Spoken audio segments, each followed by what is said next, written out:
Hey everybody, Melon here. Welcome back to another episode of Teardown. Today we're going to be tearing down the gwolves VUK. Now the VUK, as I talked about in my full review, is gwolves' most impressive and experimental mouse release to date in my opinion, as this mouse utilizes a very unique dual sensor or adjustable sensor system, which gives the VUK one of the most unique aiming experiences I've ever felt on a mouse to date, arguably the most unique, and this forward sensor position actually works really well on the VUK, which is something I didn't necessarily expect. Aside from the dual sensors, the mouse also has ultra low click heights, brand new SPDT switches, a decent scroll wheel implementation though it's a little shallow, and decent side buttons, and of course the mouse also has a much larger symmetrical shape, as this is the largest mouse gwolves has released to date. And while I did have a couple nitpicks with this mouse overall in terms of its design and some aspects of it, overall this mouse is extremely impressive, and in addition to all the other great features here on the VUK, this mouse also has the same great degree of serviceability as most of gwolves' other mice, meaning that modding, repairing, or cleaning this mouse is very easy. And in today's episode of Teardown, I'm going to guide you all on how to fully disassemble and reassemble the gwolves VUK, talk about its individual component weights, modding options, and much more. But before we get started with the teardown, as always, you will need a couple tools. Firstly, you will need a precision set of screwdrivers, preferably an electronic set. Now, all the screws inside the VUK are thankfully just Phillips heads, so they're relatively easy to remove, but they are on the smaller side. So having a screwdriver set with a lot of different size bits will be very beneficial. Also, I'd recommend having a small plastic pry tool, as that makes separating the top and the base shells much easier here. You can also use a fingernail, but the plastic pry tools are a little more reliable. I'd also highly recommend using something like a silicone soldering mat or just whatever you can to keep your mouse in place as you do your teardown. Now I like to use a soldering mat as it has built-in component storage and screw tracking here, but you can use whatever you want. Just make sure you have something to keep the mouse in place and keep track of all the screws inside the mouse. But once you've gathered all your tools, you're ready to go ahead and tear down the gwolves VUK. Let's go ahead and get started.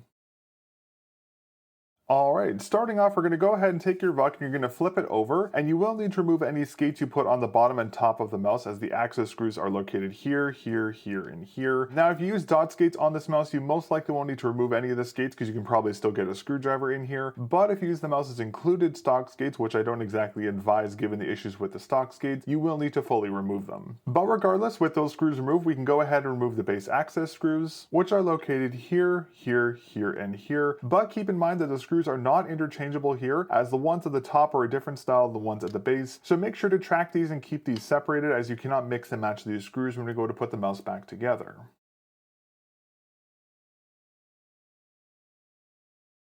And then with those base screws removed, I'd also remove this small little silicone plug here at the mouse's USB-C port, and we'll take that out. We can put that off to the side. With that removed, you're going to take your fingers and make a little pincer like this, and you're going to grab the side of the VUK's rear shell here, and you're just going to put a little pressure towards the back of the shell, and you can see how it separates open a little bit there. And once it's open, you can take a pry tool, stick it in, and you can start to undo the clamps.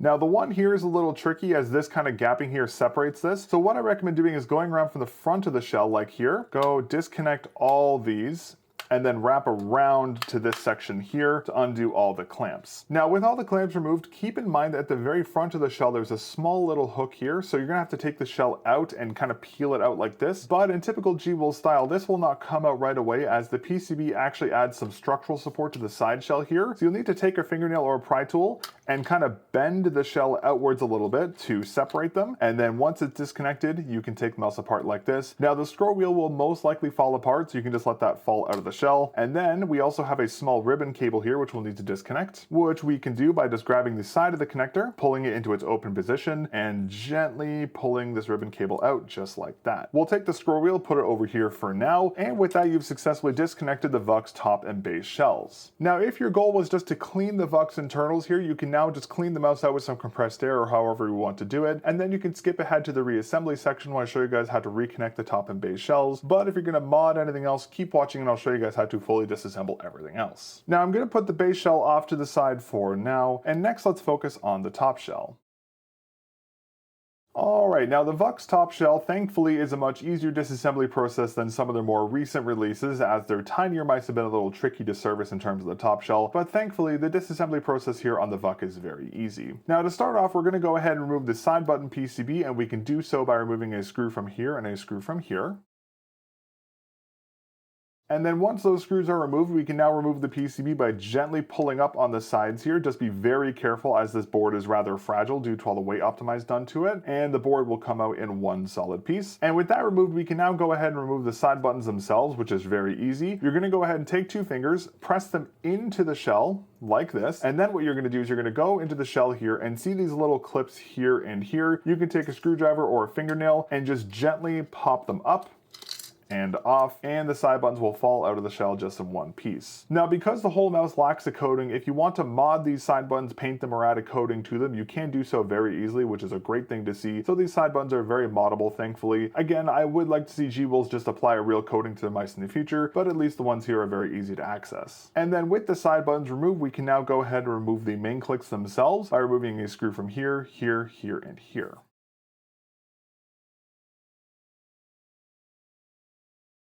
And then with those screws removed, we can go ahead and remove the clicks now, but keep in mind that these stabilizers are actually out at the top of the shell, as you can see here, which is very unique as these are commonly inside the shell around this area. So definitely a bit of a unique design here. So just be mindful of this when you take the clicks out, as you kind of have to unhook them from the back here and then push them straight out of the shell in a way that allows this little stabilizer at the top to disconnect. So just do the same process here, out from the bottom, push out as much as you can from the back here, and they should come off just like that. And there we have our main clicks, which again, just like the side buttons, do lack a coating. So if you want to repaint these or add a coating to them yourself, you can do so very easily, which is another great thing to see here. And now that we removed everything from the top shell, we'll put that off to the side, and let's go ahead and talk about the base shell next. Alright, now for the base shell, this is going to be a pretty standard process as the PCB is actually very large and pretty spread out here, so it's going to be very easy to remove. Now firstly, we're going to go ahead and remove the battery. Now normally the battery will have a protective foam cover over it, but I removed it from my review, but just keep in mind it will look a little different on your unit. But regardless, we can go ahead and disconnect the battery by disconnecting this 2mm JST connector here, and with a little bit of prying it should disconnect, and there you have the battery's 2mm JST connector. Now if you're going to mod the mouse's battery, you will of course need to remove it. However, if you're going to service another component on the board, I'd actually leave the battery in place, as the battery's rear position is the ballast of sorts when the mouse is balancing. So if you mod this battery out for a larger or smaller capacity one with a different weight, or even adjust the positioning of the battery, it will affect the mouse's balancing, so keep this in mind. Now I'm going to remove the battery for thoroughness here, but if you're servicing another component and you're not touching the battery, I'd recommend leaving it in its current position. But regardless, you can remove the battery by just gently pulling up on the bottom here and very gently removing the adhesive pad on the base here. Now I was very lucky as my pad came off in one solid piece. It will likely fray when you try and take it off,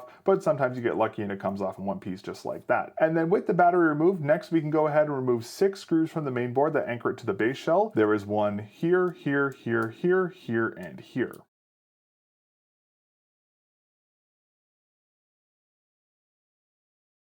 Alrighty, and then with all those screws removed, you can see the PCB is actually pretty loose already, as there's no plastic clips holding it onto this base here. It's literally just held in by those screws, meaning you can just turn this over and the PCB will fall out of the base shell in one solid piece. Now compared to gwolves' other releases, this is a much larger PCB style than we've seen. Again, very weight optimized. It is a very light board, but definitely a very unique style. And of course we have the dual sensors here, which is a very unique aspect to the VUK, but we'll talk more about that in a moment. And then with that, that is everything for the base shell here. Here we just have the remainder of the framing, which is very flexible, as you can see here. So just be mindful of this, as this is very easy to warp or damage, but we'll talk more about that later. All right, now that we've disassembled the mouse, let's go ahead and grab our PCB here, the side button PCB, and our battery, and talk about the VUK's PCB layout and specs.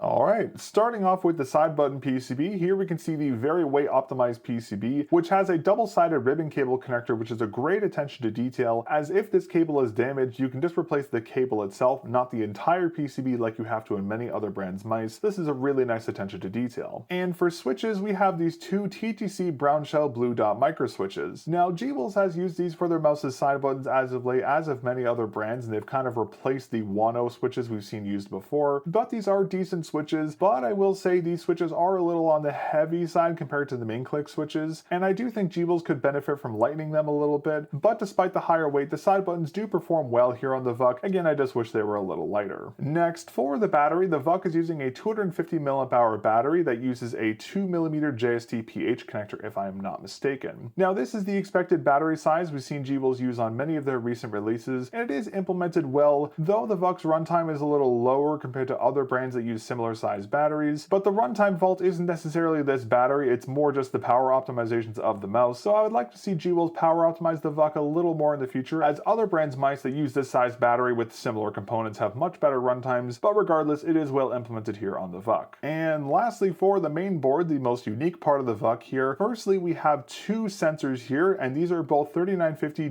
DMT5QU SKUs, and there's one central one here, and of course the top sensor there. Now the concept of a dual sensor board is very unique nowadays, and while we have seen them before on very old mice that had one sensor for LOD measurements and one sensor for input, both sensors can be used as traditional 3950s, which is a really cool concept to see, and I hope to see gwolves experiment with this in the future, as this forward sensor specifically feels really good, and I'd love to see them use this on their future mice. Aside from the dual sensors, for MCU we have the expected Nordic 52840 MCU here, the one gwolves has been using on almost all their recent releases. We have the mouse's antenna here. Next, for the scroll wheel, we have a TTC Gold dustproof 24-step encoder, and this is an 11mm typing due to its height. Now this encoder is well implemented here on the VUK, but this is kind of the Wano blue shell pink dot of scroll wheel encoders, as so many mice this year have used it, so it feels a little generic, but it is well implemented here on the VUK. For scroll wheel click, we have a taller TTC pillar switch here with a cyan plunger, and in typical style for these kinds of switches, the click on this is rather spongy at best, but this is expected as all pillar switches kind of feel like that. I would have loved to see them use a regular switch, as they feel much better when used for a scroll wheel click, but again, given the weight optimized nature of the VUK, I understand why they went for a lighter pillar switch. And lastly, the most notable aspect to the VUK, aside from its dual sensors in my opinion, which are these brand new Wano SPDT switches. Now for those of you who don't know what these are a special switch that are very similar to the KLGX switches used by endgame gear, as these switches have two contact points. Now on a traditional switch, what happens when you click is an actuation happens when this hammer strikes a bottom contact on the shell, just like that. However, these switches have an additional contact on their top, where instead of the actuation occurring when the hammer hits the bottom, the actuation occurs the moment this hammer disconnects from an extra contact on the top, which significantly reduces click latency and makes these clicks extremely responsive, especially when combined with the ultra low click heights. These switches also have a very similar click feel to the overused Wano blue shell pink dot switches, but vastly superior performance, which is a great upgrade here. And these switches, as I talked about in my full review, perform so well over my testing, they've actually jumped to the top of my preferred switch list, as while they do have a generic click feel, they have fantastic performance across the board, and these are an awesome upgrade here on the VUK, and I really hope we see gwolves utilize these switches on their future mice. Alright, and with that, that is everything for the VUK's PCB layout and specs. I'm going to go ahead and put this off to the side for now, and now let's go ahead and talk about the mouse's individual component weights.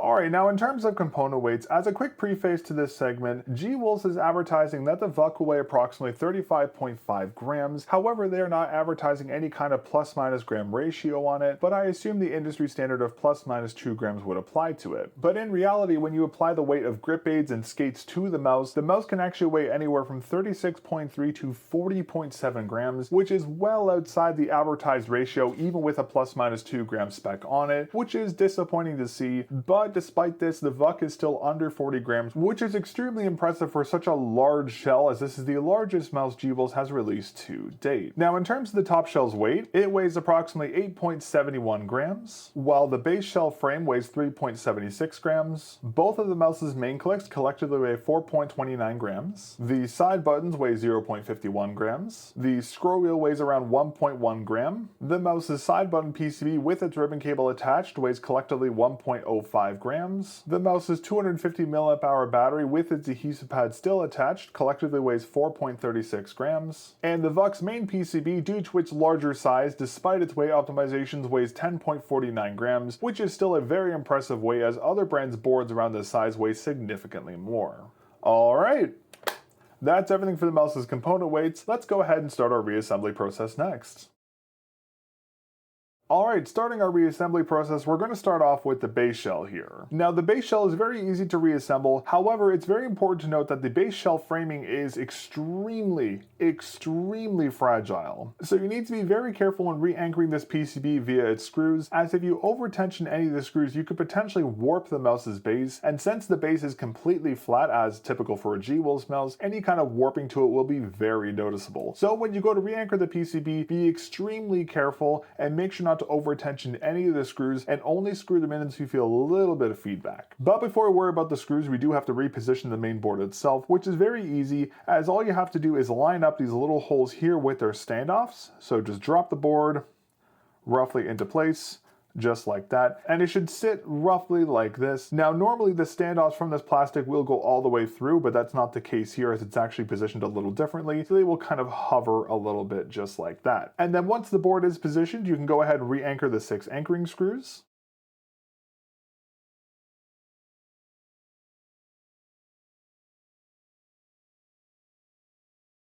Alright, and then once you have all the anchoring screws installed, take your mouse and go put it on a completely flat surface, not anything with any kind of softness to it, and make sure your base doesn't have any wobbling to it. Now my base has just a little bit towards the back here, so I'm just going to quickly retension these here.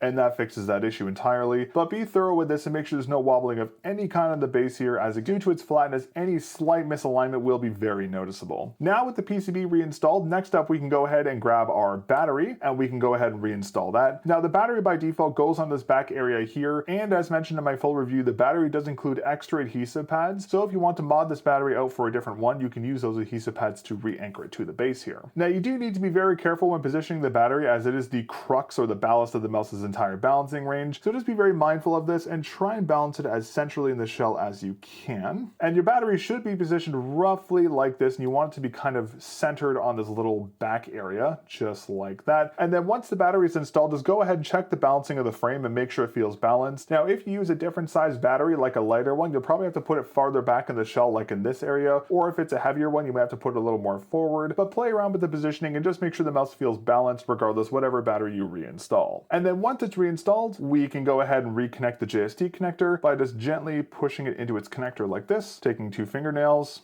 and pushing down on the sides just like that to reconnect it. Once the battery is connected, flip the mouse over, turn this little switch on, make sure this LED turns on, and test all the functions of the mouse. Now obviously some things won't work right now, but just make sure the sensors in the mouse actually turns on. That's the big issue for now, and we'll do another test to make sure everything is functional later. Alright, and then once the battery has been tested, lastly we can go ahead and re-anchor our scroll wheel that fell out earlier, and you can do so by taking the thinner end of the wheel, and you want to put it into that little hole in the encoder, so just gently line it into place and push it in just like that. Now the scroll wheel is kind of loosely positioned, as there's not really anything holding it in, as it's actually being held in by the top shell supports right here. So the scroll wheel will feel a little loose right now, but don't worry about that for now. Alright, and then once the scroll wheel is reinstalled, that is everything for the base shell here. You can go ahead and retest the balancing if you want to, since the wheel is installed, but this thing is so light it's not going to significantly skew the battery, as again the battery is the crux of the mouse's overall balancing. But with that, that's everything for the base shell here. We'll put that off to the side, and now we can go ahead and reassemble the top shell.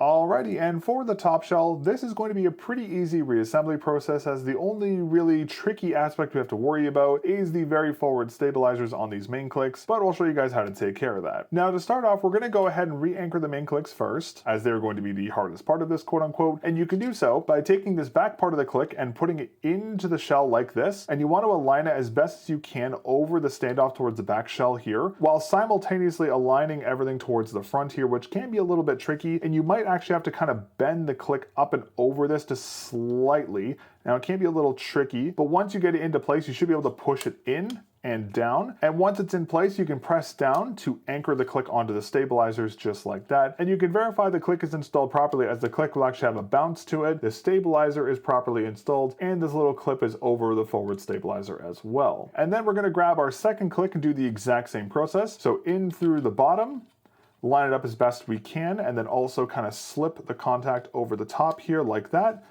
push it into place as best we can, and then push it down to anchor it in, and again just verify the stabilizer is in the proper place and the clip is over the top there. And then once that's done, take the shell and position it on its rear here, not towards the front, as if you put any pressure towards the front it will knock the clicks off of their stabilizers here. So position the shell like this and try not to touch the clicks as best as you can, and then you can go ahead and re-anchor the clicks by putting a screw here, here, here, and here. But keep in mind that these screws are just like the ones we used to re-anchor the motherboard, and due to the material of the shell, it's very easy to over tension these screws, and if you do so, you could potentially break your main clicks. So use the same rule of thumb that we use for the main board screws. Screw these in until you feel a little bit of tension, and do not over tension them under any circumstances.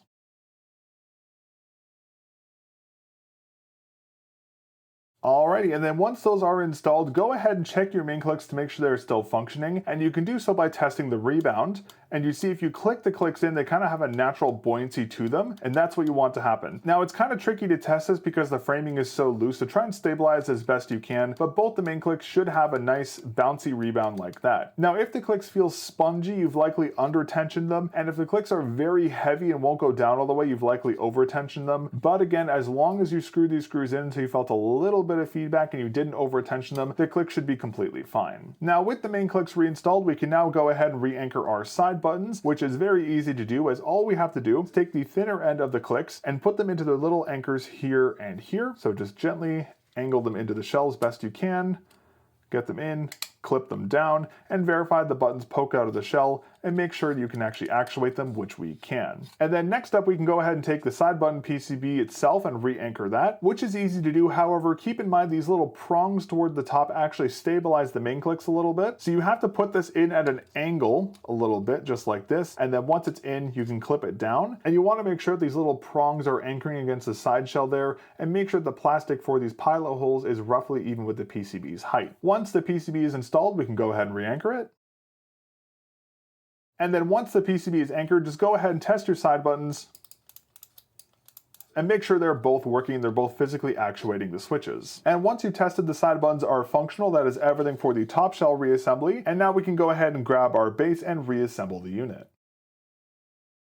Alright, now reassembling the VUK is actually a very easy process. The only tricky aspect to this is the small little clip towards the front, and of course the ribbon cable for the side buttons. Now firstly, we're going to tackle the side button ribbon cable. What you're going to do is you're going to take the shells and kind of orient them inside each other, kind of hold them like a clam, kind of like that. And you want to angle it a little more this way. And then you want to grab this connector and open it by pulling it up just like this. Grab the cable and then very gently feed it into this connector. Now just be very careful with this because these cables are very delicate, but once you have it in roughly like that, you can clip down the side connector just like that to anchor the cable. Now with the side buttons connected, next we can anchor the shells together. However, there is this little latch towards the top shell here. So what I recommend doing is latching this top part here as best as you can, but as I mentioned earlier, because the PCB provides support for the side shell here, you won't be able to actually push it into place, and you'll actually need to widen the shell by pushing it out a little bit. Now this might take a couple times to get it right, but you have to make sure you hold that top part down while widening the shell a little bit, which can be a bit of a process. But once you do it properly, the PCB will sink into the shell just like that. Now before you clip everything together, make sure your scroll wheel didn't fall out, as it's very easy for it to get disjointed as the shells get put together. So verify your scroll wheel works and you can click it before you do anything else. If the scroll wheel did get misaligned, just take the shell apart, re-anchor the wheel, and follow the same instructions. But as long as you anchor the shell towards the front here and make sure it doesn't slip too much, it should be completely fine. Once that's done, you can take the shell like this and run your thumbs along the side to connect all the side shell clips. Visually inspect to make sure all the clips went in properly, so they should be like this. You can just run your thumb along the side to double check everything, which we've done here. Now once you connect the top and base shells, a very important test you need to do, turn the mouse on and verify everything works on this. Now I would have said to test this when we tested the mouse's functionality earlier, but because of the issues with the top shell connected to the base shell and possibly misaligning the scroll wheel, it's best to test it now. So turn the mouse on, verify everything works, test the side buttons, the main clicks, scroll wheel, sensors, you name it, test all the mouse's functionality. If something isn't working, like your side buttons for example, it's most likely because the ribbon cable isn't connected properly. So just take the mouse apart and re-follow my instructions and the mouse should work completely fine. But once you've verified everything is working here, you can turn the mouse off, and now we can go ahead and re-anchor the base screws. However, there are two very important notes about these screws. Firstly, as I mentioned earlier, there are two different sizes of screws here on the VUK. These wider, taller ones go towards the back of the shell, and these thinner ones go towards the front shell. So make sure to put the proper screw in the proper hole. And I also should note that the screws towards the front here are very unique, as in typical gwolves style. Depending on the tensioning of these screws, they can affect the click feel of the main clicks. So be very mindful with these forward screws and make sure to put the right screw in the right hole. And you can use the same rule of thumb we've used for the rest of this teardown here, as you want to screw these screws in until you feel a little bit of feedback and you don't want to over tension them.